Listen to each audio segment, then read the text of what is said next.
जय श्री कृष्णा दोस्तों, राधे राधे। आप सभी का हमारे चैनल में बहुत बहुत स्वागत है। आज हम सभी माघ मास महात्म्य की 16वीं कथा सुनेंगे। आइए कथा को प्रारंभ करते हैं। वेद निधि कहने लगे कि हे महर्षि, धर्म को जल्दी ही कहिए, क्योंकि श्राप की अग्नि बड़ी दुखकारक होती है। लोमश ऋषि कहने लगे कि यह सब मेरे साथ नियम पूर्वक माघ स्नान करें, अंत में यह श्राप से छूट जाएंगे। मेरा यह निश्चय है, शुभ तीर्थ में माघ स्नान करने से श्राप का फल नष्ट हो जाता है। 7 जन्मों के पाप तथा इस जन्म के पाप माघ में तीर्थ स्थान पर स्नान करने से नष्ट हो जाते हैं। इस अच्छोद में स्नान करने से अवश्य ही मोक्ष की प्राप्ति होती है। राजसूय और अश्वमेघ यज्ञ से भी अधिक फल माघ मास स्नान से होता है। अतएव संपूर्ण पापों का सहज में ही नाश करने वाला माघ स्नान क्यों न किया जाए। लोमश ऋषि कहने लगे कि पूर्व काल में अवंती देश में वीरसेन नाम का राजा था। उसने नर्मदा के किनारे राजसूय यज्ञ किया और अश्वमेघ यज्ञ भी किए, जिनके खंबे सोने के बनाए गए। ब्राह्मणों को अन्न का बहुत सा दान किया और बहुत सी गाय, सुंदर वस्त्र और सोने के आभूषण दान में दी। वह देवताओं का भक्त और दान करने वाला था। भद्रक नाम का एक ब्राह्मण, जो अत्यंत मूर्ख, कुलहीन, कृषि कार्य करने वाला, दुराचारी तथा अधर्मी था, वह भाई बंधुओं का त्यागा हुआ इधर उधर घूमता हुआ देव यात्रियों के साथ प्रयाग में आया और माघ में उनके साथ 3 दिन तक स्नान किया। वह 3 दिन में ही निष्पाप हो गया। फिर वह अपने घर चला गया। वह ब्राह्मण और राजा दोनों एक ही दिन मृत्यु को प्राप्त हुए। मैंने इन दोनों को बराबर इंद्रलोक में देखा। तेज रूप, बल, स्त्री, वस्त्र और आभूषणों में दोनों समान थे। ऐसा देखकर उसके महात्म्य को क्या कहा जाए। राजसूय यज्ञ करने वाला स्वर्ग का सुख भोग कर फिर भी जन्म लेता है, परंतु संगम में स्नान करने वाला जन्म मरण से रहित हो जाता है। गंगा और यमुना के संगम की हवा के स्पर्श से ही बहुत से दुख नष्ट हो जाते हैं। अधिक क्या कहीं, और किसी भी तीर्थ में किए गए पाप माघ मास में प्रयाग में स्नान करने से नष्ट हो जाते हैं। मैं पिशाच मोचन नाम का एक पुराना इतिहास सुनाता हूँ। इस इतिहास को यह कन्याएं और तुम्हारा पुत्र भी सुने, उससे इनको स्मृति प्राप्त होगी। पुराने समय में देवधूति नाम का बड़ा गंभीर और वेदों का पारंगत एक वैष्णव ब्राह्मण था। उसने पिशाच को निर्मुक्त किया था। वेद निधि कहने लगी कि वह कहाँ का रहने वाला, किसका पुत्र, किस पिशाच को उसने निर्मुक्त किया। आप विस्तार पूर्वक यह सब कथा सुनाइए। लोमश ऋषि ने कहा, किल्पज्ञ से निकली हुई सुंदर सरस्वती के किनारे पर उसका स्थान था। जंगल के बीच में पुण्य जल वाली सरस्वती बहती थी। वन में अनेक प्रकार के पशु भी विचरते थे। उस ब्राह्मण के श्राप के भय से पवन भी बहुत सुंदर चलती थी और वन चैत्र रथ के समान था। उस जगह धर्मात्मा देवधूति रहता था। उसके पिता का नाम सुमित्र था और वह लक्ष्मी के वरदान से उत्पन्न हुआ था। वह सदैव आत्मा को स्थिर रखता, गर्मी में अपने नेत्र सूर्य की तरफ रखता, वर्षा में खुली जगह पर तपस्या करता, हेमंत ऋतु में सारस्वत सरोवर में बैठता और त्रिकाल संध्या करता। जितेंद्रिय और सत्यवादी भी था। अपने आप गिरे हुए फल और पत्तियों का भोजन करता था। उसका शरीर सूखकर हड्डियां मात्र रह गई थीं। इस प्रकार उसको तप करते हुए वहाँ पर 1000 वर्ष बीत गए। तप के प्रभाव से उसका शरीर अग्नि के समान प्रज्वलित था। विष्णु की प्रसन्नता से ही वह सब कर्म करता। दधीचि ऋषि के वरदान से ही वह श्रेष्ठ वैष्णव हुआ था। एक समय उस ब्राह्मण ने वैशाख महीने की एकादशी को हरि की पूजा कर उनकी सुंदर स्तुति तथा विनती करी। उसकी विनती सुनकर भगवान उसी समय गरुड़ पर चढ़कर उसके पास आई। चतुर्भुज विशाल नेत्र, मेघ जैसा स्वरूप, भगवान को स्पष्ट देखकर प्रसन्नता के मारी उसकी आंखों में आंसू भर आए और उसने भाव में भगवान को प्रणाम किया। उसने अपने शरीर को भी याद ना रखा और भगवान के ध्यान में लीन हो गया। तब भगवान ने कहा कि हे देवदूती, मैं जानता हूँ कि तुम मेरे परम भक्त हो। मैं तुमसे अति प्रसन्न हूँ, तुम वर मांगो।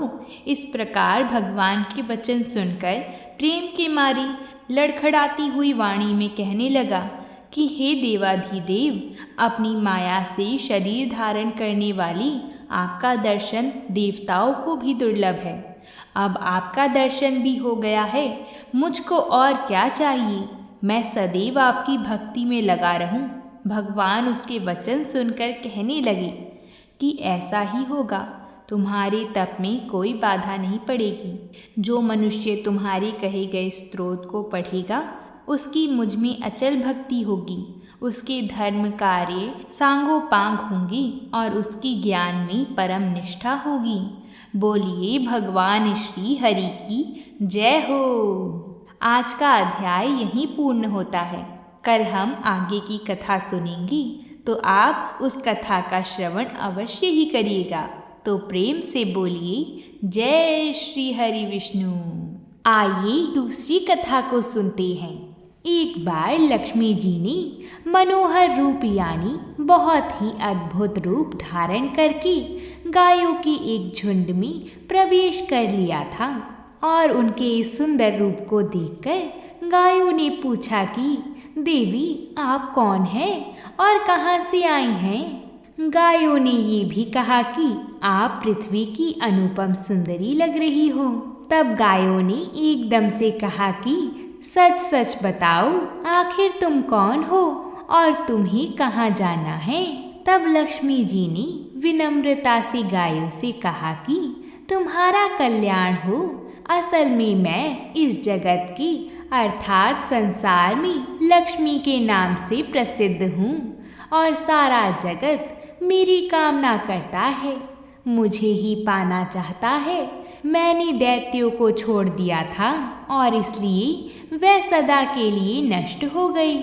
इतना ही नहीं, मेरे आश्रय में रहने के कारण इंद्र, सूर्य, चंद्रमा, विष्णु भगवान, वरुण देव तथा अग्नि आदि सभी देवता सदा के लिए आनंद भोग रहे हैं। इसके बाद माता लक्ष्मी ने कहा कि जिनके शरीर में मैं प्रवेश नहीं करती वह सदैव नष्ट हो जाते हैं और अब मैं तुम्हारे शरीर में ही निवास करना चाहती हूँ। लेकिन इसके बाद भी कथा अभी खत्म नहीं हुई, क्योंकि गायों ने अब तक माँ लक्ष्मी को अपनाया नहीं था। देवी लक्ष्मी की इन बातों को सुनकर गायों ने कहा कि तुम बड़ी चंचल हो, इसलिए कभी कहीं नहीं ठहरती। इसके अलावा तुम्हारा बहुत के साथ भी एक सा ही संबंध है, इसलिए हमें तुम्हारी इच्छा नहीं है। तुम्हारी जहाँ भी इच्छा हो तुम चली जाओ। तुमने हमसे बात की, इतने में ही हम अपने आप को तुम्हारी आभारी मानती हैं। गायों के ऐसे कहने पर लक्ष्मी माता ने कहा कि ये तुम क्या कह रही हो। मैं दुर्लभ और सती हूँ, अर्थात मुझे पाना आसान नहीं है, पर फिर भी तुम मुझे स्वीकार नहीं कर रही हो। आखिर इसका क्या कारण है। यहाँ तक कि देवता, दानव, मनुष्य आदि सब कठोर तपस्या करके मेरी सेवा का सौभाग्य प्राप्त करती हैं। अंततः तुम भी मुझे स्वीकार करो। वैसे भी इस संसार में ऐसा कोई नहीं जो मेरा अपमान करता हो। ये सब सुनकर गायों ने कहा कि हम तुम्हारा अपमान या अनादर नहीं कर रही हैं, केवल तुम्हारा त्याग कर रही हैं, और वह भी सिर्फ इसलिए क्योंकि तुम्हारा मन बहुत चंचल है। तुम कहीं भी जमकर नहीं रहती, अर्थात एक स्थान पर नहीं रुक सकती, इसलिए अब बातचीत करने से कोई लाभ नहीं, तो तुम जहाँ जाना चाहती हो जा सकती हो। इस तरह से गायों ने माता लक्ष्मी का त्याग कर दिया, क्योंकि गायों को मालूम था कि लक्ष्मी कभी भी किसी के पास नहीं रहती, बल्कि पूरे संसार में घूमती है। पर फिर भी माता लक्ष्मी ने हार नहीं मानी और इतना सब होने के बाद भी वार्तालाप जारी रखी। अब आखिर में माँ लक्ष्मी ने कहा, गायों, तुम दूसरों को आदर देने वाली हो, और यदि तुमने ही मुझे त्याग दिया तो सारे जगत में मेरा अनादर होने लगेगा। इसलिए तुम मुझ पर भी अपनी कृपा करो। मैं तुमसे केवल सम्मान चाहती हूँ। तुम लोग सदा सबका कल्याण करने वाली हो, पवित्र और सौभाग्यवती हो, तो मुझे भी बस आज्ञा दो कि मैं तुम्हारे शरीर के किस भाग में निवास करूं। इसके बाद गायों ने भी अपना मन बदल लिया और गायों ने कहा, हे यशस्विनी, हमें तुम्हारा सम्मान अवश्य ही करना चाहिए, इसलिए तुम हमारे गोबर और मूत्र में निवास करो, क्योंकि हमारी ये दोनों वस्तुएं ही परम पवित्र हैं। तब माँ लक्ष्मी ने कहा, धन्यवाद और धन्य भाग मेरी, जो तुम लोगों ने मुझ पर अनुग्रह किया, यानी मेरे प्रति इतनी कृपा दिखाई। मैं अवश्य ऐसा ही करूँगी। मैं सदैव तुम्हारे गोबर और मूत्र में ही निवास करूँगी। सुखदायिनी गायों, अर्थात सुख देने वाली गायों, तुमने मेरा मान रख लिया, अंततः तुम्हारा भी कल्याण हो। तभी से माता लक्ष्मी को गायों की इन दो वस्तुओं को लक्ष्मी का रूप ही समझा जाने लगा।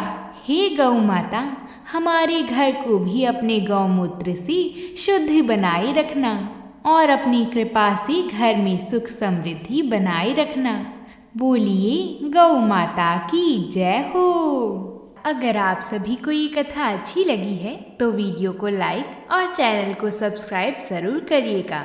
और आप अगली कथा कौन सी सुनना चाहते हैं ये हमें कमेंट बॉक्स में लिखकर ज़रूर बताइएगा। हम अपना पूरा प्रयास करेंगे कि आप सभी की कथाएं हम समय अनुसार ला सकें। साथ ही हमें इतना प्रेम और सहयोग देने के लिए आप सभी को बहुत बहुत धन्यवाद। प्रेम से बोलिए जय श्री कृष्णा।